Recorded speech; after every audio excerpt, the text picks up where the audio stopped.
আমাদের mother's day উপলক্ষে অনেক অনেক শুভেচ্ছা এবং আন্তরিক অভিনন্দন।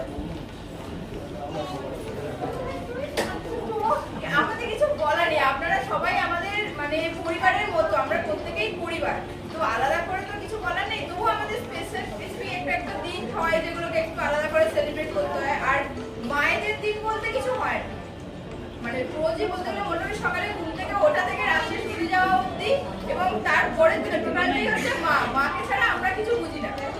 তো সেজন্য আলাদা করে তো মাদের কোনো দিন হয় না, কিন্তু এখন হয়েছে গুগলের যুগে সব মাদার্স ডে। আমাদের বিশেষ করে আমাদের ছোটবেলায় মাদার্স ডে বলতে সেরকম আমরা কিছু সত্যি বলতে পাইনি, মানে এখন বিশেষ করে আমাদের সেন্ট্রাল ওয়ার্ল্ডের এই দেশে মনে হয় আমরা mother's day, father's day, men's day সবকিছু আস্তে আস্তে আস্তে আস্তে হচ্ছে।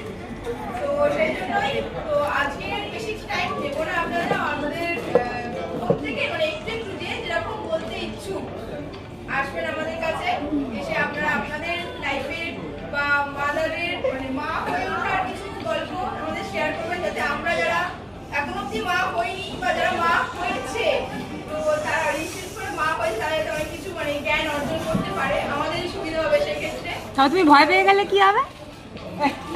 আমাদের অভিজ্ঞতা তুমি ভয় পেয়ে গেলে তখন কি হবে? ওইটাও হতে পারে, তারপরে হয়তো বলবে যে এই বেশ ভালো আছে। আমরা এখন